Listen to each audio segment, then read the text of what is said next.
If your feet smell, crack, hurt, or make you want to hide them the moment sandal season arrives, you're not alone, and the fix is far simpler than you think. Most people ignore their feet until they suddenly matter, like before a vacation, a wedding, or the first warm day of the year, and by then, the damage is already done. Today, we're breaking that cycle by talking through the most common foot problems people deal with, and more importantly, what actually works to fix them. I'm Dr. Sam Ellis, a board-certified dermatologist, and my goal is to help you understand your skin and make smart, realistic choices that fit into real life. Feet are easy to neglect because they're literally out of sight most of the time, but they take more abuse than almost any other part of your body. Let's start with one of the most common and embarrassing complaints: foot odor. To ditch stinky feet, two things usually have to happen at the same time. First, there's excess moisture, often from sweating. Second, there's an environment where that moisture gets trapped, like inside tight or poorly ventilated shoes. Sweat itself doesn't smell, but once it's trapped with heat, it creates the perfect breeding ground for bacteria. Those bacteria break down keratin in the outer layer of your skin, and their waste products are what cause that unmistakable odor. This is why people who wear non-breathable shoes, live in humid climates, sweat heavily, or wear the same shoes repeatedly without airing them out are much more likely to struggle with foot odor. Fixing it means tackling both the bacteria and the moisture. In some severe cases, prescription treatments are needed, but many people can get major improvement using over-the-counter options. One of the most effective ingredients for reducing odor-causing bacteria is benzoyl peroxide. While it's best known for acne treatment, it works extremely well on body odor, including feet. Washing your feet with a benzoyl peroxide cleanser in the shower, especially between the toes where bacteria love to hide, can make a big difference. And yes, people often forget to clean between their toes, even though that's one of the most important areas. Shoes also matter more than people realize. If your shoes already smell terrible, they may be beyond saving. Old shoes can hold on to bacteria and reinfect your feet no matter how good your hygiene is. Starting fresh with new shoes can sometimes be the missing step. For daily odor control, one product I feel very confident recommending is Lume deodorant. It's excellent for feet and works by neutralizing odor rather than masking it. Apply it as a cream or stick across the entire foot and between the toes, it can be truly life-changing for people who struggle with foot odor. However, deodorant doesn't reduce sweating. If moisture is your main issue, an aluminum-based antiperspirant can help. Aluminum is safe despite persistent myths, and many people who can't tolerate it under their arms do just fine using it on their feet. Applying a product like Certain Dry at night, when sweating is lowest, allows it to work more effectively. Rolled across the feet and between the toes before bed and used consistently, it can significantly reduce moisture over time. Wearing moisture-wicking socks made from materials like merino wool or polyester also helps keep feet dry throughout the day. And with odor and moisture under control, we can finally move on to another major concern people ask about all the time: cracked heels. Cracked heels are incredibly common, and the number one cause I see in clinic is constant dryness from walking barefoot or wearing flip-flops and sandals all the time. This might sound confusing after talking about moisture, but healthy skin needs balance. When heel skin gets too dry, it becomes stiff and prone to splitting. Add pressure from standing, carrying extra weight, or spending long hours on your feet, and those cracks can deepen into painful fissures.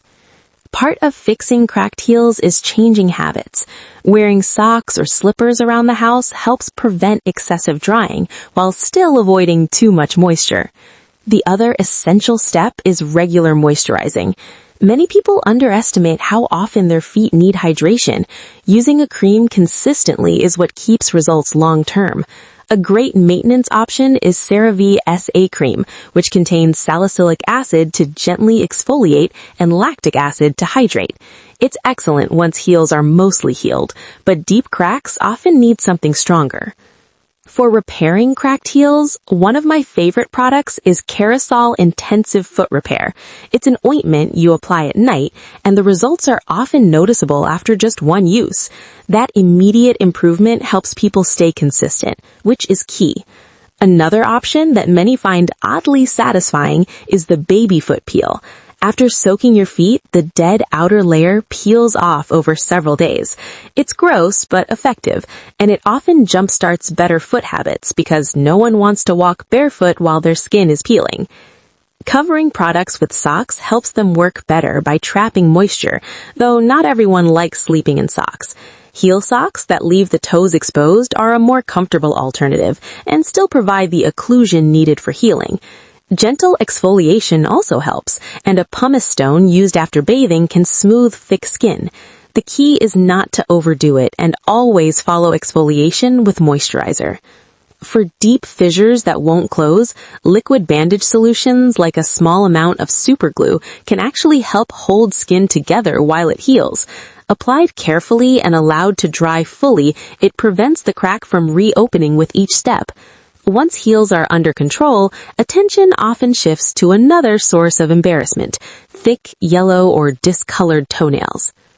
Toenail changes are most commonly caused by trauma, fungal infection, or a combination of both. Repeated pressure from tight shoes or a single injury can permanently alter nail growth, making it easier for fungus to take hold. The only way to know for sure is testing, which a dermatologist can do with a nail clipping. If fungus isn't present and trauma is the cause, managing expectations is important. The goal becomes keeping the nail trimmed and protected to prevent further damage. When fungus is confirmed, topical nail lacquers exist, though they require daily use for nearly a year and still have low success rates. Some home remedies like Original Gold Listerine or Vicks VapoRub contain antifungal ingredients and have worked for some people when used daily for months.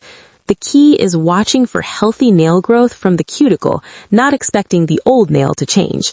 Preventing reinfection is just as important, which brings us to foot fungus itself. Foot fungus is different from nail fungus and much easier to treat. It usually shows up as scaling on the soles, edges of the feet, or between the toes. Yeast or bacterial overgrowth can also appear in these areas, often as soft white or brown patches between toes. This reinforces how important it is to dry thoroughly after showering, especially before putting on socks. Moisture left between toes creates the perfect environment for infection. Over-the-counter antifungal creams work well for most cases of athlete's foot.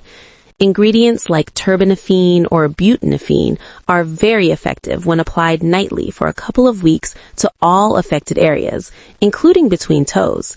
Even after clearing an infection, using the cream a few nights per week can help prevent recurrence, which is common. Drying feet completely and choosing breathable footwear makes a big difference long-term.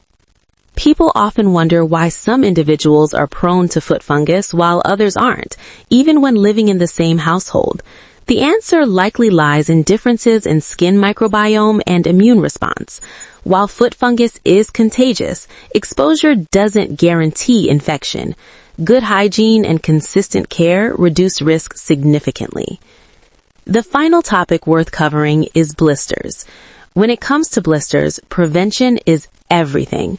Once a blister forms, it slows you down and can lead to infection. Two products I always recommend keeping on hand are Mole Skin Patches and Body Glide. Mole Skin Patches protect hot spots before blisters develop by reducing friction. They're easy to carry and incredibly effective. Body Glide works differently by reducing friction altogether. It's especially useful for runners or anyone wearing new shoes, and it can also be applied to other areas prone to chafing. A little slip goes a long way in preventing painful skin breakdown. By paying attention to odor, moisture, dryness, nails, and friction, you can dramatically improve foot health with simple, consistent habits. Feet don't need complicated routines, just regular care and the right products. If you've found solutions that work for you, sharing them helps everyone. Thanks for watching. Don't forget to like and subscribe, and I'll see you next time.